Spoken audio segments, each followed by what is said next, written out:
So, kamusta po mga ka-Streetwise? Ako po si Takeru Miyamoto at welcome po sa aking munting channel. So, mga kababayan, alam naman po natin na magre-retiro na po itong tuta ni Digong sa ombudsman na si Samuel Martires.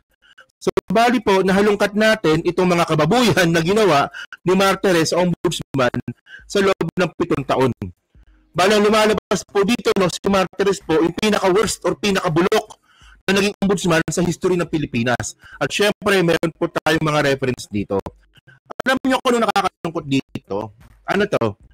Pag nag-retiro na si Martires, wala lang, ganun lang, finish na. Diba dapat mga ka-streetwise, mayroong accountability.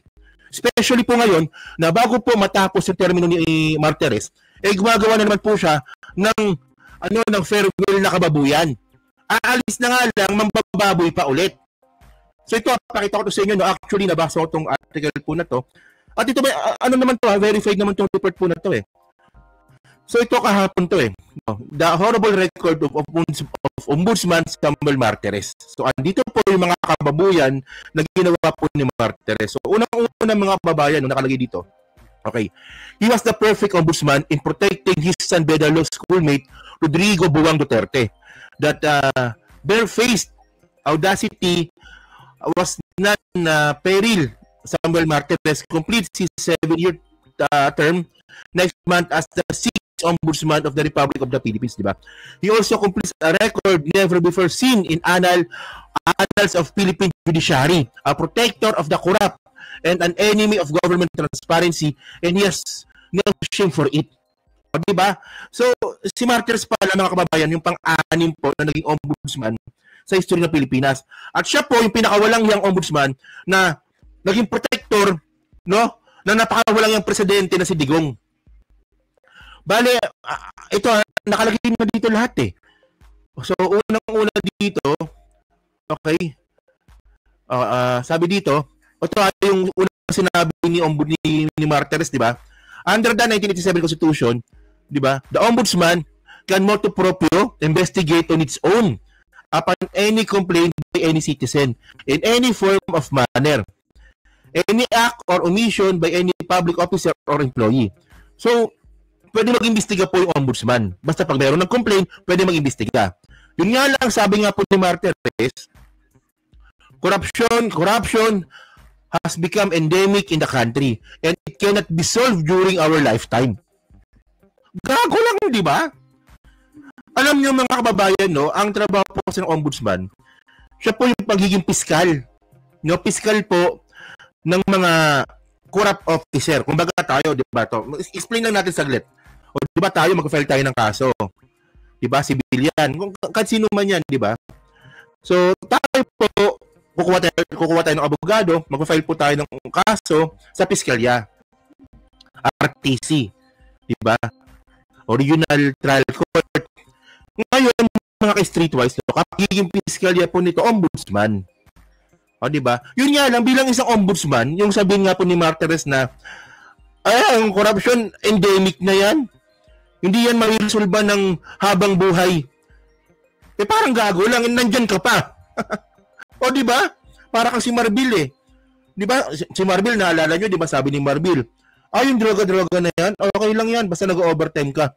O, parang ganun din pag ginawa ni Martires. Nandyan ka pa sa ombudsman bilang piskal, tapos sabihin mo, yung corruption, di na mariresolba yan. So, ibig sabihin, ginagawa mong normal yung corruption. Di mo na mindset mo yung mga tao na yung corruption hindi na mariresolba. Na in the first place, trabaho mo pong sugpuin yung corruption. Di ba? Kaya nga, dito pa lang worst na eh. Oh. So, continue natin ha. Sabi niya pa dito. Alam niya, dapat kasuhan ito eh. Sa totoo lang. Pag natapos yung termino nito, dapat kasuhan ito.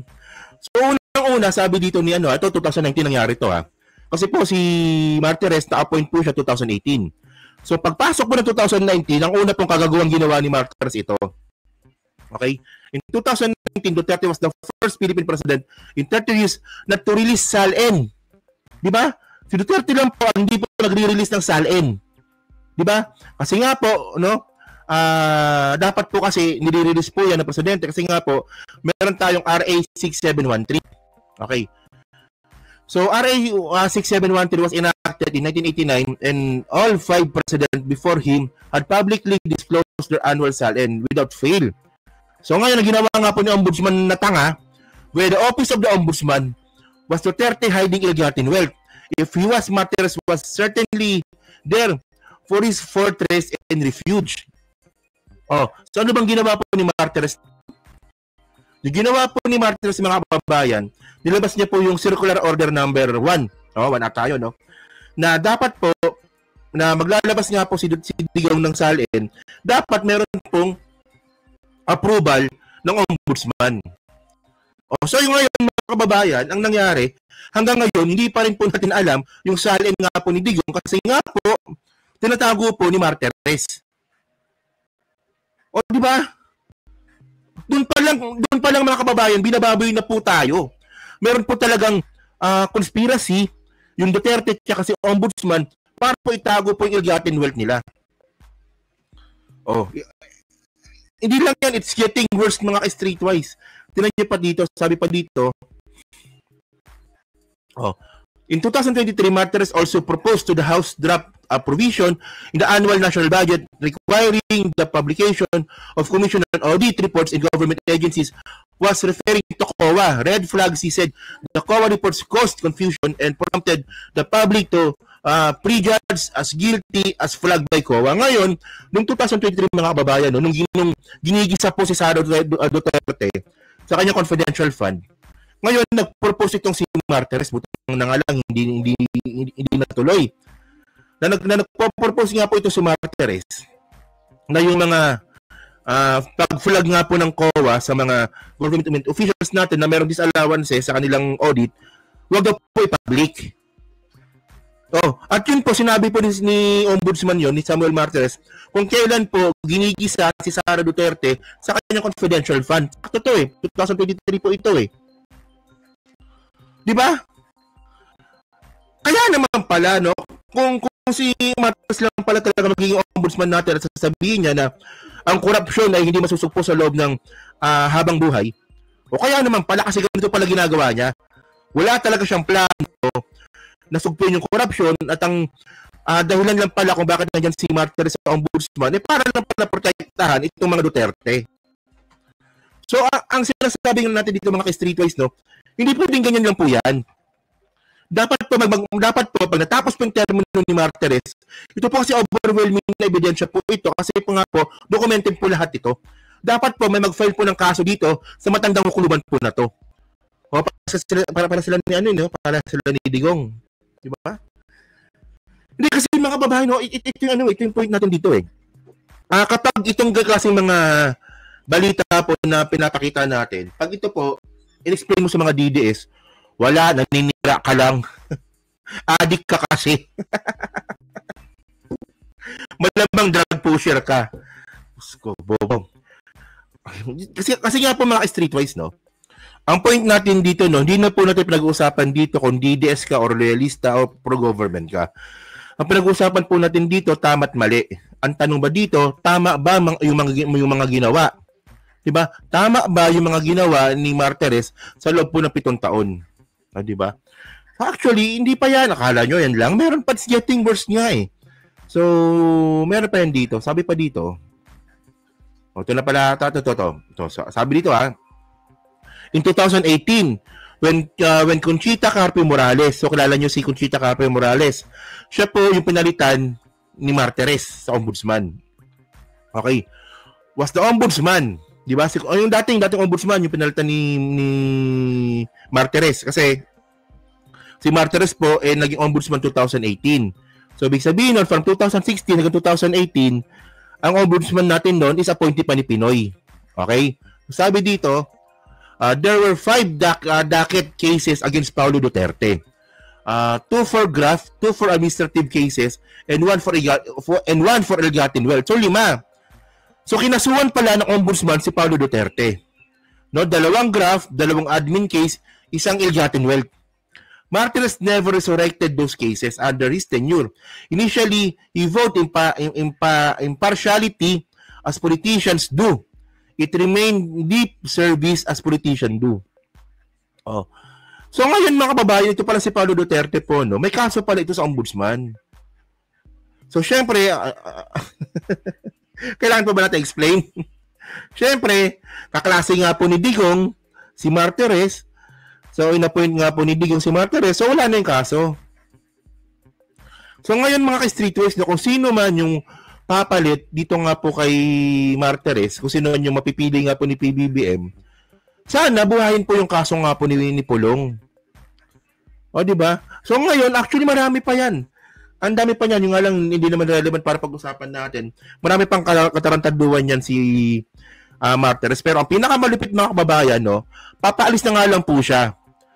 More than a month na lang, no? Mga isang buwan na lang siya mahigit para sa pwesto niya bilang ombudsman. Paalis na nga lang po siya mga streetwise. Gumagawa na naman po ng isa pang kababuyan. Parang farewell kababuyan, parang ganon. So, ano ba yung sinasabi natin dito? At malamang ito, nakocontent na ito ng marami. So, ito mga streetwise, no, ito.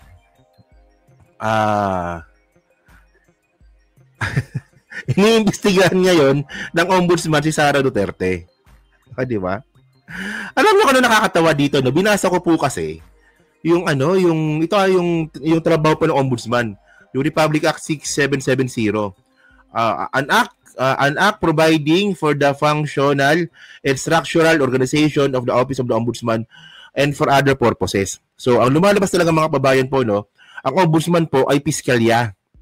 Piskalya po ito ng mga politiko. Oo, or public servant. 'Di ba? Ang nakakatawa kasi dito mga kababayan, no. Ang nakakatawa kasi dito. Dito nga po sa ginawa nga po ng ombudsman dito, yung ginawa yung complainant, House of Representatives Committee on Good Government and Public Accountability, si Joel Chua. Nasabi naman po ni Joel Chua, hindi naman daw po sila nagpo-file ng kaso. Recommendation po ang nilabas po nila Joel Chua. Ibig sabihin, no, pag recommendation po yun, bilang piskalya ng bansa, bilang piskalya ng mga public servant natin, itong ombudsman nga, dapat imbestigahan ninyo yung ginawa ni Sara, ito yung ebidensya namin. Ganun po nangyari. Pero ginawa nga po ni ombudsman, ginawa niya complainant yung house. Kasi ang point dito mga kababayan, dapat ang nakalagay po dyan, ikaw na mismo. Kasi nga piskalya ka ng bansa eh. Dapat ang complainant dito ikaw na. Tapos i-file mo yung kaso sa Sandigan Bayan. So kasi ang point dito mga kababayan, no, ang medyo delikado kasi dito sa ginagawa nga po ni Martires bago siya umalis. Mayroong conspiracy eh. Conspiracy pakikipagsabuatan. No? Naalala niyo yung sinabi ni Amy Marcos? 'Di ba sabi ni Amy Marcos na kung gusto niyo ng accountability, file niyo ng kaso sa local court or sa korte. O 'di ba? Kasi wala naman daw pong accountability sa impeachment court. Okay, 'di ba? So ayun din po yung sinabi rin ni Sara Duterte sa Australia noong nakaraan. No, Australia ata or sa Malaysia, pero whatsoever. No, sabi nga po ni Sara, kung gusto niyo ng accountability, file niyo ng kaso sa korte. So ngayon, bigla papasok sa ombudsman. Ako ang korte. O, di ba? Ako ang korte, pero wala naman nagpa-file ng kaso, gagawa tayo ng kaso. So alam niyo malupit dito mga kababayan, no? Kung pakapalan lang naman ng mukha pag-uusapan, di ba? Subok na po talaga na makapalang mukha nga po ni Martires. Di ba? So bago po umalis yan, mas lalo kung kanya pang kakapalin yung mukha niya, i-dismiss niya po yung kaso. Oh, so bakit niya i-dismiss? Pwede niya bang gawin yun? Pwede. Kaya niya bang gawin yun? Oo. Di ba nakita niyo naman, di ba? Siya po yung pinakababoy na ombudsman sa history ng Pilipinas. So magagawa niya po yun. So mangyayari dito mga kababayan, no? Kung na-dismiss yung kaso, o sasabihin ngayon ng kampo ni Sara sa impeachment court, no, na walang kwenta yung kaso kasi nga po, ito, korte na may sabi, walang kwenta yung kaso. So, dahil kailangan i-dismiss rin yung kaso sa impeachment court. So, mag-overlap siya. Mag-overlap yun. So, another debate na naman po yan. And actually, mga kababayan, ang mangyayari po sa impeachment trial po na to sa unang mga linggo, kung matutuloy man, puro to technicalities. Ipag-present ng ebidensya, di-delete po nila yan, dyan po nila babanatan yan sa mga technicalities. At malamang gagamitin nga po nila itong mga gagawin nga po ng ombudsman. Kasi ayan po, marami na po nagsasabi niya na posibleng gawin ni Martires yan. Di ba? So, ang tanong dito, ano ba? Bayad ba? Bayad ba? So, yun mga streetways to. So, kayo po, ano po masabi nyo nga po dito? Sa mga kababuyan nga pong ginawa po ni Martires. So, ito actually, pwede nyo namang i-research po yan. Documented po lahat yan. So, kayo po ba, naniniwala po ba kayo dito sa mga katarantadon ni Martires? At naniniwala din po ba kayo na magagawa niya rin po talaga na babuyin po yung ombudsman bago po siya umalis na i-dismiss yung kaso nga po ni Sara because maybe lack of evidence, di ba? Kahit puro ebidensya na. So, no? So, yun mga streetways, no? So, pa-comment lang po sa baba at binabasa ko pong lahat yan. At syempre, dyan po sa Team Replay, pa-like, pa-subscribe. At hindi naman kalabisan, pa-share na rin po ng video po na to. So, thank you mga kababayan. Kita na lang ulit tayo sa susunod na content. So, thank you. Salamat and bye-bye.